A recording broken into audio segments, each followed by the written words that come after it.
Habu. Yes, Habu. Habu is the name of the area, but Okay. this is the temple of Ramses III. Yeah. And here you can see the pharaoh is holding the bow. As I told you, the god Amun looks like a person, a normal person, but the crown should be divided into two parts. This is the sign of the god Amun, and he's holding the enemies from their hair, as you can see, and they are giving his enemies as a present to these gods.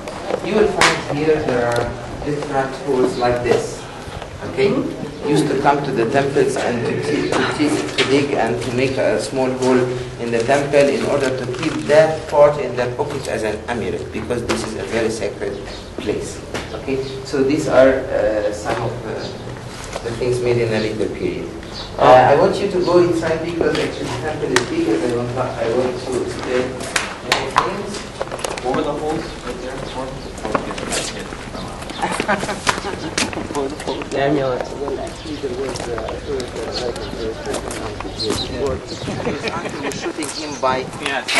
That's why he was kept going to That's why let this sign. This is good, yeah.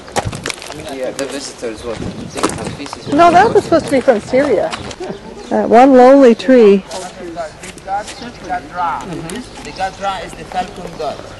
Who is foreign? Who's the most important god? Ra or Amun? No, the god Ra is a very important god. The god Amun is the god of gods. But this is the god, the falcon god Horus, with the solar disk Ra on his head. So it's called the god Ra, Hor, Akhti. Ra, it means the solar disk. Hor, it means the god Horus. And Akhti, it means the heavenly. So, desert, and when you go closer, you see the columns. But here, two columns. When you go to another temple, you can see these are some statues of Ramses III, but he's showing us himself like Osiris form. According to the Egyptian legend, when he was put in his tomb, any deceased when he's put in his tomb should be put the right hand above the left hand. Why? Because they believe this is the way how Osiris was buried in his tomb. The god of the afterlife, when he was killed by his brother, the god Set, he was put this way, the right hand upon the left hand. If you make a mistake and you put the left hand upon the right hand, then that means that the spirit will never come back. You should. Okay? Ramses III from the temple of Set. And here you can see his army. And his army is also using the chariot, as you can see, and his army is very well organized. He has a lot of things, but you can see the artist here in the New Kingdom was perfect because he showed us many people in one picture.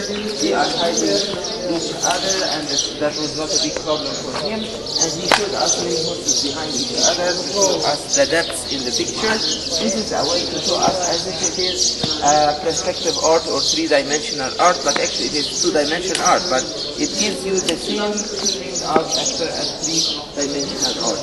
And here also you can see the enemies are in a very bad condition. One is falling down, one is upside down, and so on. One is shouting, using his hand, shouting. And they used this temple as a church or maybe as a kitchen, and they were burning something. That's why these colors covered the top seal. These are some carbon colors. We are trying to restore the temple, as you can see this man is doing.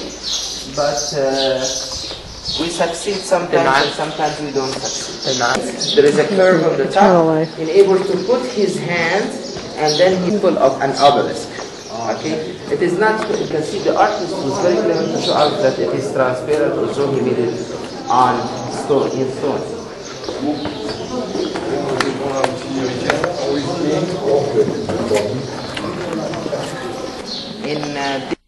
And behind him is a lady, and the lady is as if she is protecting him. And according to the Egyptian myth, most of the gods are weak themselves, the male gods. But they got their power from their consorts or from their female consorts, like their wives. So you can see this is an important picture to show us the protection of the female wife to the male husband. Who destroyed the faces? Was that just to get the paint? You can see that even the statues are cut. So the statues are cut to be sold in the international museums. but the horns are cut on purpose. I just have no. So the statues here, some of the statues show us the pharaoh beside the goddess Sekhmet. The goddess Sekhmet is the lioness. The goddess Sekhmet is the goddess of the eastern wind. The eastern wind is very strong and very dangerous. About a month ago there was an eastern wind here and it was a catastrophe. The pyramid was that far in front of us and we were not able to see it. We felt the sand everywhere in our ears, in our eyes, in our nose, in our mouth, in our tongue, so everywhere. So it is very dangerous. The eastern wind is a very dangerous wind. That's why there is a goddess for this wind. The eastern wind is what brought the locusts to Egypt. And that caused one of the 10 plagues. And also it is what brings the flies to Egypt. And also it is the wind that divided the water of the Red Sea. That's why this goddess is considered to be a very important goddess. And actually it is considered to be another manifestation of the goddess Hathor. The goddess Hathor is the goddess of goodness, the goddess of maternity, the goddess of love. Yes, but in the same time, when the god Ra became very angry of the people, because the god Ra is the solar disk before dying, before setting, he got angry, very angry of the people. They are laughing at him. They say that his hair became like cotton and his bones became silver. He became very old and his body became very yellow like the sand. So he became very angry of them. He decided to send his right eye to revenge from the people, and the right eye was formed to be the goddess Hathor. The goddess Hathor is a kind goddess. That's why she couldn't revenge. That's why he turned her to be an evil goddess or a strong, very dangerous goddess. Because